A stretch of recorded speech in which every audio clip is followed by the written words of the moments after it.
The most favorite hospital talk in Indonesia.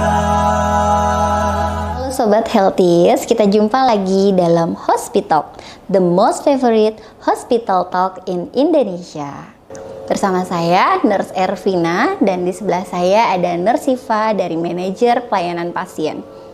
Hari ini kita akan membahas tentang manajemen nyeri pada pasien pasca operasi. Nah, Nurse Siva, selamat sore. Selamat sore.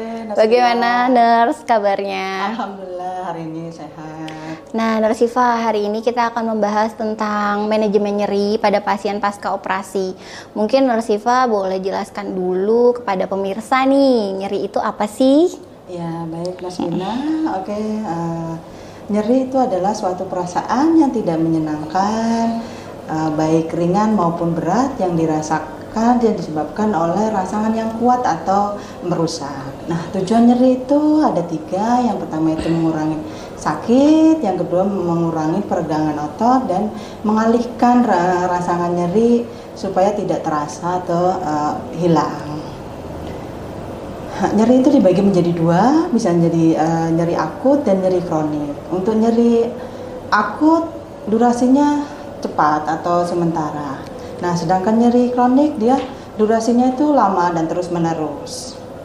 Nah, untuk nyeri sendiri skalanya kita bisa menggunakan skala numerik ya, skornya 1 sampai 10. Nah, skala skornya 0 itu biasanya tidak nyeri. Nah, skala ringan 1 sampai 3, nah skala sedang 4 sampai 6 dan skala berat 7 sampai 9. Nah, kalau sangat berat itu skornya bisa 10.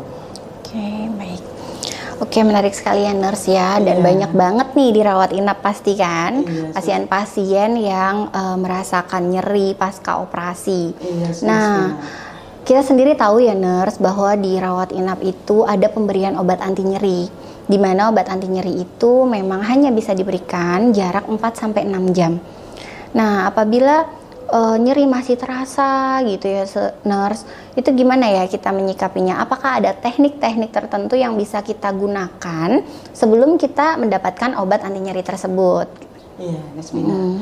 Di sini kita akan belajar tentang teknik untuk mengurangi nyeri, yaitu teknik distraksi dan relaksasi. Nah, teknik distraksi ini yaitu mengalihkan supaya kita tidak berfokus pada nyeri itu sendiri. Nah, teknik distraksi bisa dibagi menjadi 4, yaitu teknik distraksi dengan visual. Visual itu dengan penglihatan. Contoh kayak kita nonton TV atau nonton YouTube. Nah, itu kan kita mengalihkan, kalau dia lagi onset nyeri dialihkan dengan kita nonton. Jadi mengalihkan dari penglihatan ya Nurse ya. Oke, terus yang kedua dengan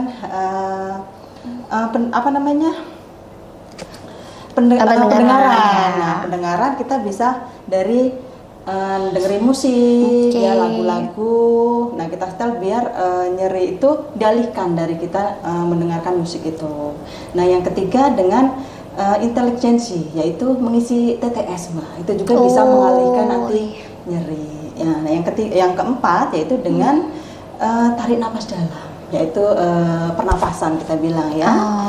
Teknik pernapasan dalam yang kita sering juga bisa mengurangi kecemasan pada pasien-pasien operasi. Nah, ini bisa diterapkan juga untuk mengalihkan dari rasa nyeri itu sendiri.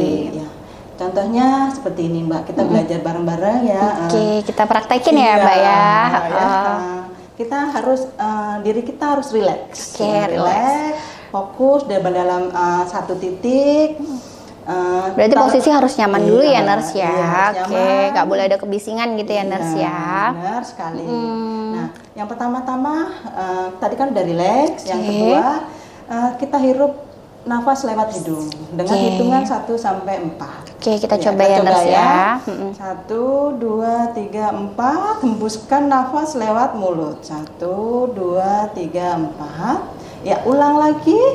Seperti itu sampai benar-benar tubuh kita rileks ya. Itu bisa diulang 5 sampai 10 kali juga boleh. Oh, 5-10 kali. Baru setelah itu kalau sudah tidak bisa ditoleransi mungkin tetap hubungi petugas medis yang ada di ruangan ya. Dan kalau emang skala nyerinya berat, yang emang skornya di 7 sampai 9, biasanya dokter akan memberikan terapi analgetik ya untuk anti nyeri. Cuman kalau misalnya skalanya masih ringan di bawah 5 atau 4 sampai 6, kita bisa menggunakan teknik-teknik pengalihan. Oke. Nah, dari distraksi ada juga teknik relaksasi, Mbak. Relaksasi itu sama bikin tubuh kita rileks dengan tarik napas dalam tadi juga kita bisa memberikan tubuh kita itu rileks. Itu juga bisa mengurangi rasa nyeri juga. Baik. Nah, yang ketiga bisa juga dengan aromaterapi. Aromaterapi. Ya, aromaterapi. Banyak ya wangi-wangian sekarang ya nurse ya. Yang Kita bikin sukanya apa nih? Melati gitu ya. Yang bikin sugesti tubuh kita itu kayak rileks, jadi kayak dialihkan gitu ya. Yang ketiga kita biasanya menggunakan kompres, Mbak Vina. Oh. Ya, kompres itu ada 2 ya, kompres dingin sama kompres hangat ya. Nah, kalau kompres hangat ini biasanya sering pada wanita kan kita suka menstruasi ya, biasanya kan suka nyeri-nyeri perut, nyeri punggung, itu bisa menggunakan kompres hangat ya. Oh, mungkin ini di luar dari pasien-pasien yang post operasi ya nurse ya, tapi pemirsa di rumah juga bisa coba nih kalau disminor bisa kita kompres pakai air hangat supaya mengurangi rasa nyeri itu sendiri. Jangan sedikit-sedikit obat ya. Karena kan katanya kalau anti nyeri yang terlalu berlebihan bisa merusak fungsi hati ya nurse ya. Obat nyeri juga kalau misalnya dikonsumsi secara berlebih ada efek sampingnya juga dan itu nggak bagus juga buat tubuh kita.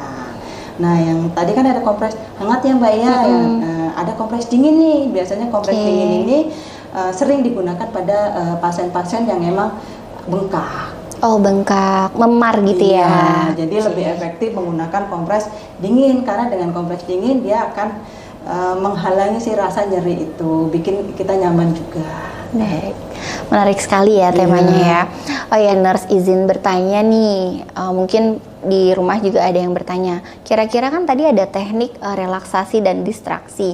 Itu bisa kita gunakan dua-duanya atau harus salah satu? Artinya misalkan udah dengerin musik, fokus ke dengerin musik terus gitu, nggak bisa dengerin musik sambil teknik relaksasi. Artinya relaksasi bisa dilakukan juga bersama distraksi atau hanya satu-satu gitu penggunaannya? Boleh Mbak, berdua pun boleh. Misalnya kita sambil nonton, misalnya nonton TV sambil atur pola nafas, itu juga boleh. Oke. Yang penting gimana tubuh kita ini mengsugesti diri kita sendiri atau mengalihkan dari rasa nyeri. Contoh, omset aduh lagi sakit. Nah, jangan fokus ke rasa sakitnya. Rasa sakitnya. Ya, makanya dengan teknik distraksi atau relaksasi. Senyamannya pasien mau menggunakan teknik yang mana. Kenner Siva, menarik sekali nih materi hari ini yang tentang manajemen nyeri pada pasien pasca operasi. Nurse, kira-kira closing statement apa nih yang bisa dibagikan ke teman-teman? Oke, baik.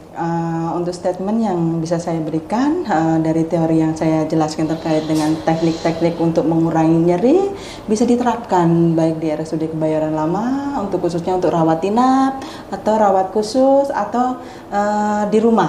Kan di rumah juga kadang-kadang ada pasien yang kita nyeri juga. Itu dengan bisa, teknik yang tadi ya, relaksasi, distraksi, aromaterapi dan kompres air hangat, air dingin tadi. Oke, jadi di RSUD Kebayoran Lama, khususnya di rawat inap sendiri, berarti perawat-perawatnya sudah mengajarkan dong nurse kepada pasien-pasien nih cara relaksasi, distraksi, itu ada info nggak tuh ke pasien-pasien di rawat inap? Untuk di RSUD Kebayoran Lama, untuk khususnya rawat inap, kita sudah memberikan ya teknik untuk mengurangi nyeri, khususnya untuk pasien-pasien yang operasi. Nah, untuk pasien operasi kita lumayan banyak ya, lagi khususnya untuk bedah, SC kita juga lumayan. Jadi kita bisa mengimplementasi teknik-teknik ini, Mbak Vina, dan ini supaya diajarkan juga, dilatih juga untuk di rumah. Oke, baik, menarik sekali. Alhamdulillah ya nurse, podcast kali ini sudah selesai. Dan jangan lupa, next berikutnya ada podcast-podcast yang lain yang pastinya lebih menarik lagi. Sampai di sini dulu podcast hari ini. Saya Nurse Vina dan Nurse Siva. undur diri dan terima kasih. Wassalamualaikum warahmatullahi wabarakatuh.